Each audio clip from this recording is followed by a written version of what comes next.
El Nido is considered one of the most beautiful beaches in the world. Its pristine waters teeming with life.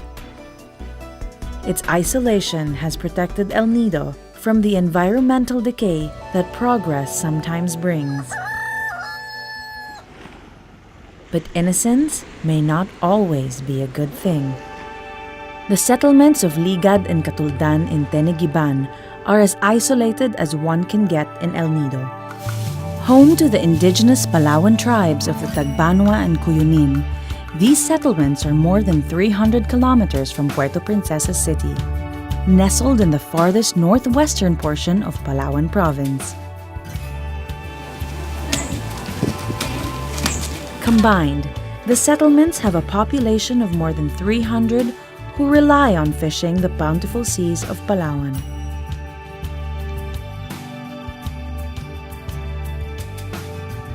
Unfortunately, because of its isolation and small population, the innocence of paradise has become the innocence of the neglected.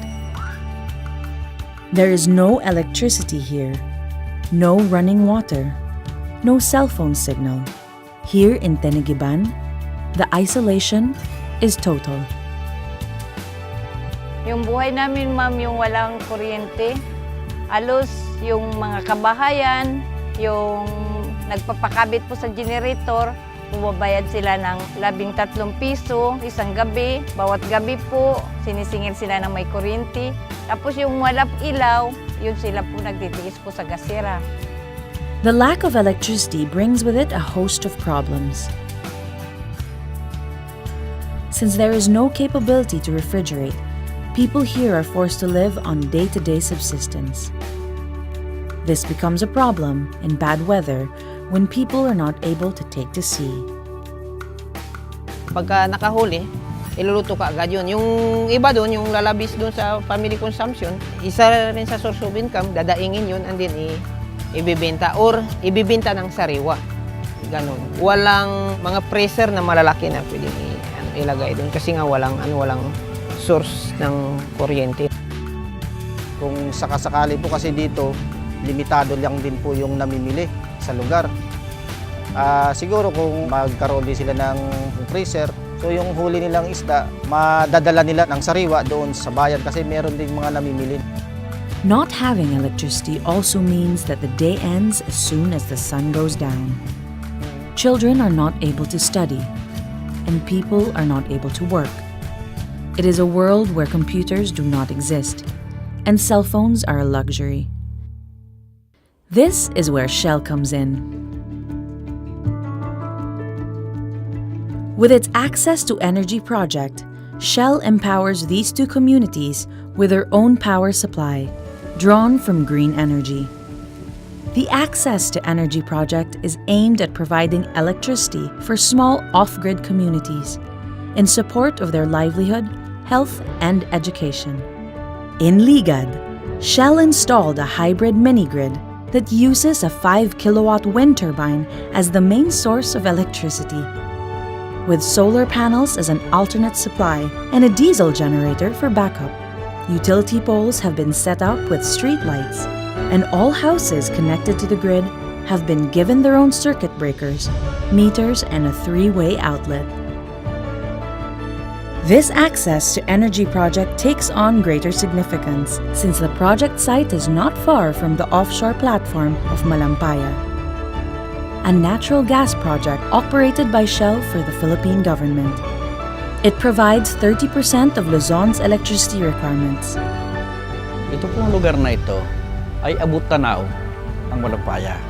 Pangalawa ho, tinitingnan din natin na ano ba ang kalagayan ng pamayanan.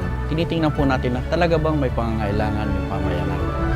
At kung sakasakali, may kakayanan din ba sila na pamahalaan kung sakali bigyan natin ng proyekto, may pagpapatuloy ba nila?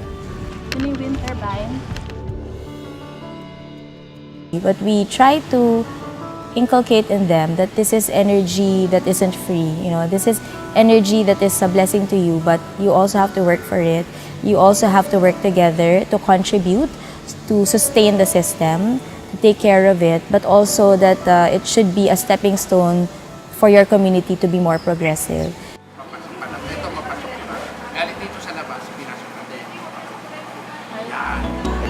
Community members are trained to operate and maintain the mini-grid, while community leaders are coached to set up a cooperative to sustain the project by regularly setting aside funds for the upkeep of the system.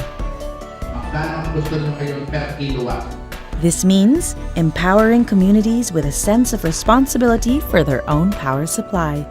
Yung paraan kasi natin ng pagtulong ay tinatawag natin na sustainable.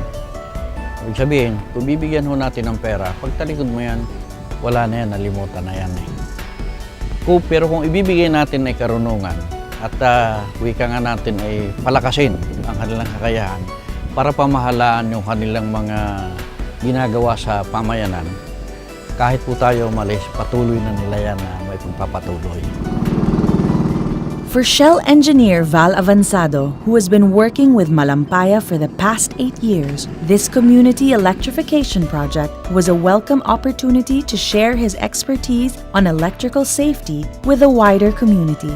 Val volunteered to review the electrical design of the project and to train community members on electrical safety. I believe it will give them a new perspective. Sometimes maybe the results we could not measure because maybe we touch the hearts and the minds of the people here. Not just the adults, but especially the children. They see these people are visiting here. Maybe it could be an engineer someday. I could be a teacher.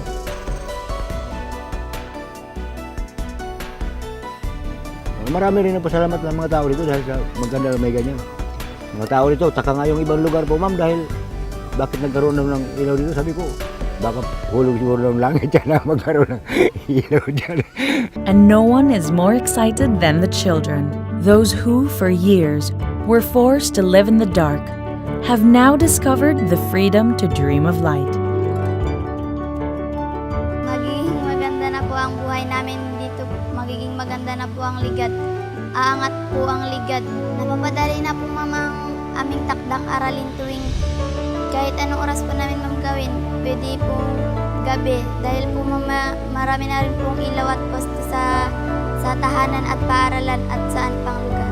For us, the true measure of success of the Access to Energy project is if it has uplifted the lives of the community members here, if it is sustained by the community themselves, if they have learned to operate and maintain it properly, and if they have learned to run it for as long as they can. Liwanag po sa kinabukasan po namin.